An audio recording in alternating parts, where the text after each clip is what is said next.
Halo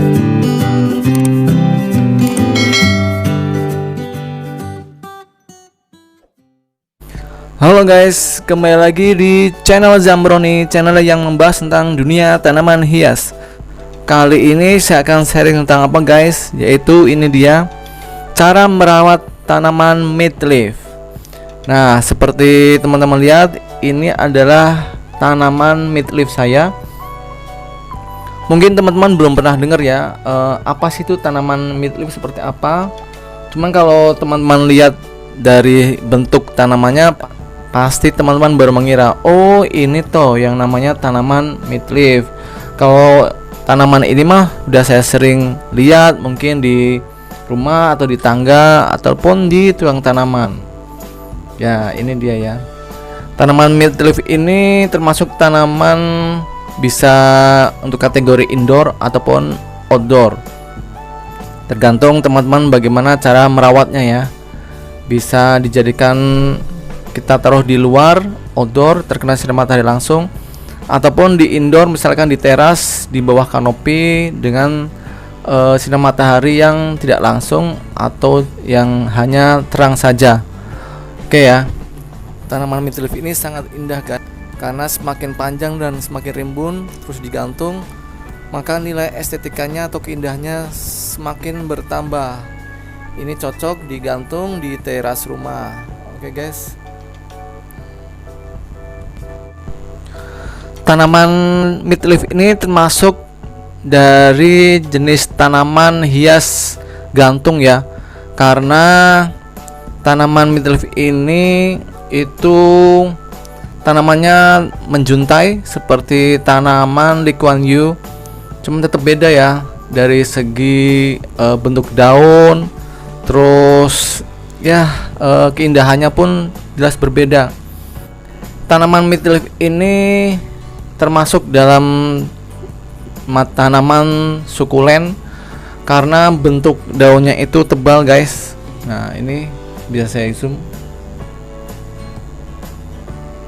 mengkilat, terus tipe daunnya itu tebal seperti sukulen. Hanya kalau untuk tanaman midleaf ini itu pertumbuhannya cepat ya, tidak seperti tanaman sukulen atau kaktus pada umumnya yang pertumbuhan itu sangat lambat.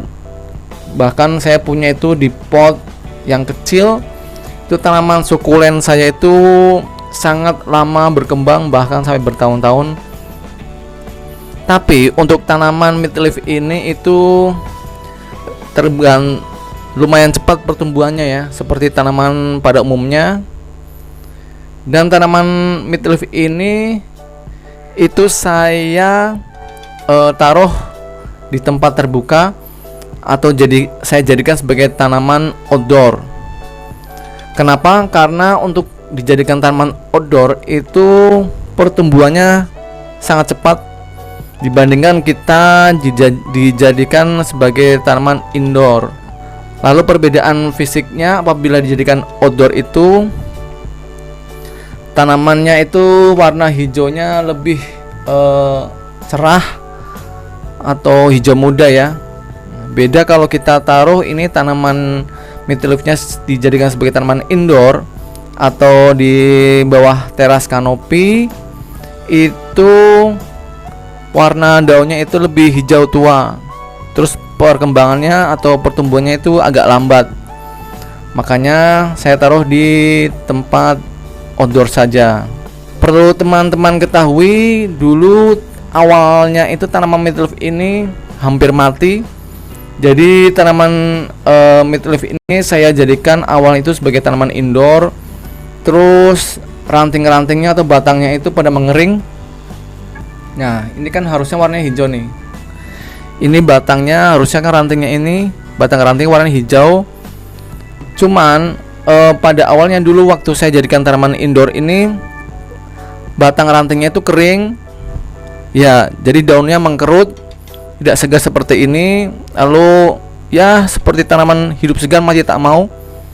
Jadi dia tetap hidup, cuman tidak mau berkembang lama sekali. Lalu akhirnya saya pangkas total itu, saya pangkasin total.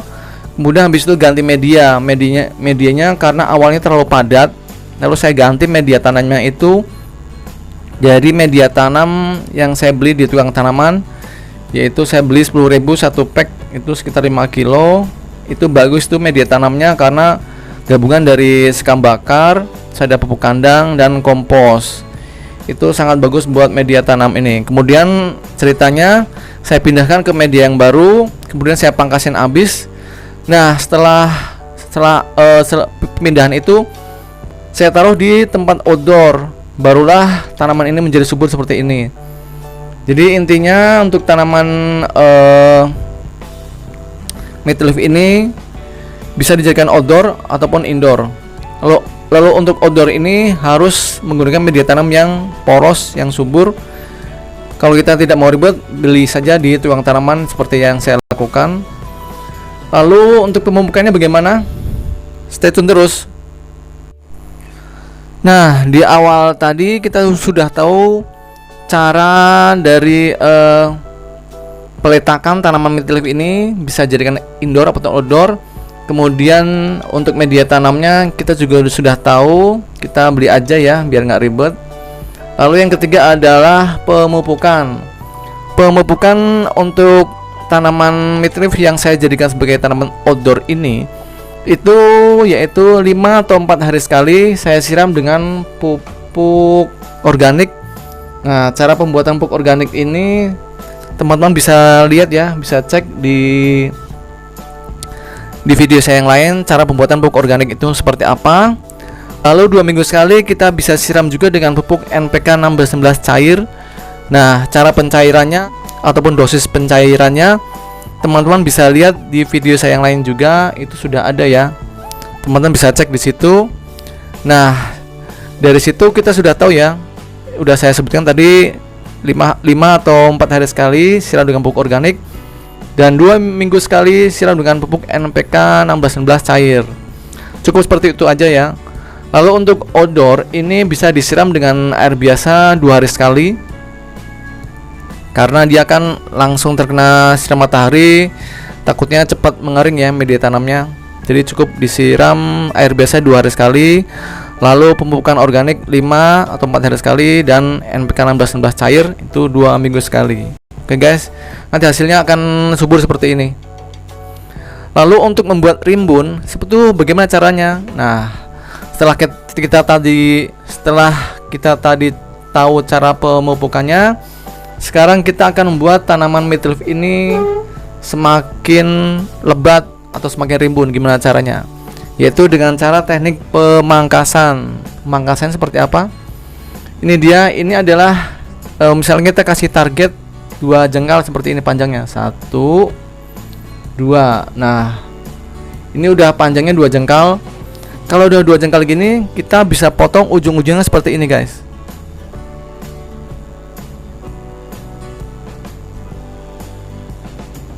Nah, potong, kita deketin aja ya, coba ya.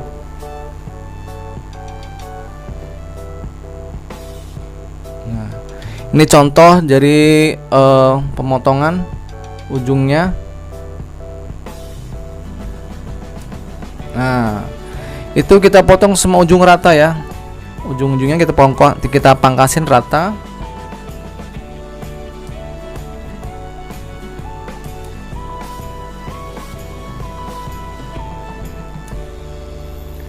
Tujuan pemangkasan ini apa? Karena untuk mempercepat dari pertumbuhan tanaman meat leaf ini di sebelah kiri. Ini lihat. Jadi seperti ini guys. Ini kan yang sebelah kanan udah nyampe panjangnya 2 jengkal. Kita potong ujung-ujungnya. Nah, sedangkan yang sebelah kiri itu belum terlalu panjang. Nah, ini baru paling sekitar setengah jengkal ya, jadi belum merata. Nah, untuk yang sebelah kiri ini yang pendek ini tidak usah kita potong ujungnya.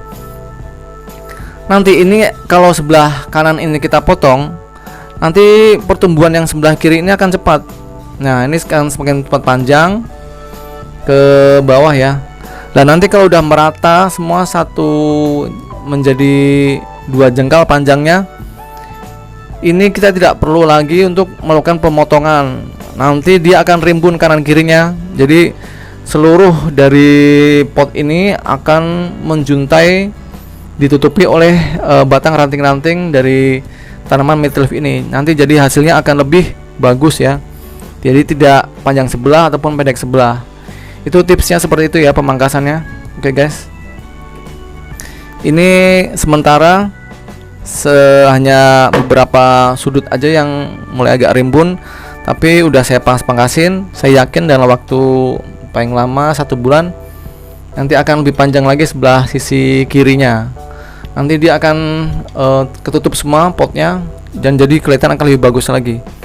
Nah nanti kalau udah panjangnya rata 2 jengkal semua, dikelilingin dari batang ranting meat leaf-nya ini, kalau semua batang rantingnya ini udah panjang 2 jengkal, barulah kita panjangkan sesuai keinginan kita. Misalkan 1 meter, nanti kalau udah 1 meter baru kita potong lagi. Nanti dia akan lebih banyak lagi yang tumbuh dari dalam tanah atau dari dalam media tanam. Itu akan lebih banyak lagi batang-batang ranting yang akan keluar kalau kita sudah melakukan pemangkasan. Jadi nanti akan rimbun ya, bagus sekali. Itulah cara membuat tanaman meat leaf ini semakin rimbun. Selain dari pemupukan, juga pemangkasan harus kita lakukan ya guys. Oke, seperti itu ya. Jadi cara membuat tanaman meat leaf ini semakin rimbun. Lalu tadi sudah saya sebutkan ya guys, dari peletakan tanaman sudah, lalu pemilihan dari media tanam sudah saya share, lalu cara penyiraman dan pemupukan juga udah saya jelaskan, lalu pemangkasan juga udah saya jelaskan juga, dan yang terakhir adalah cara pengembangbiakannya. Nah untuk tanaman meat leaf ini pengembangbiakannya sangat mudah, hanya menggunakan sistem stack. Yaitu bagaimana? Yaitu batang ranting ini misalkan 1 jengkal ya, misalkan ini kan udah 2 jengkal, kemudian 1 jengkal ini kita potong dengan gunting, terus misalkan kita ambil sekitar 5 batang dari tanaman meat leaf ini kita potong, kemudian ujungnya ini kita tancapkan saja ke media tanam yang lain atau di pot yang lain. Nanti kita siram selama seminggu sekali, jangan ditaruh di outdoor ya. Kita taruh peletakannya di indoor, misalkan di tempat bawah kanopi di teras. Itu kita siram seminggu sekali. Nanti batang yang kita tancapkan ke media tanam baru ini lama-lama dia akan menjadi tumbuh atau membuat akar yang baru. Jadi mudah ya, cukup dengan motong lalu dicancatkan ke media tanam yang baru, nanti dia akan tumbuh. Ini sudah saya buktikan. Waktu itu saya potong tancap, lama-lama dia akan tumbuh, dia jadi beberapa bagian pot.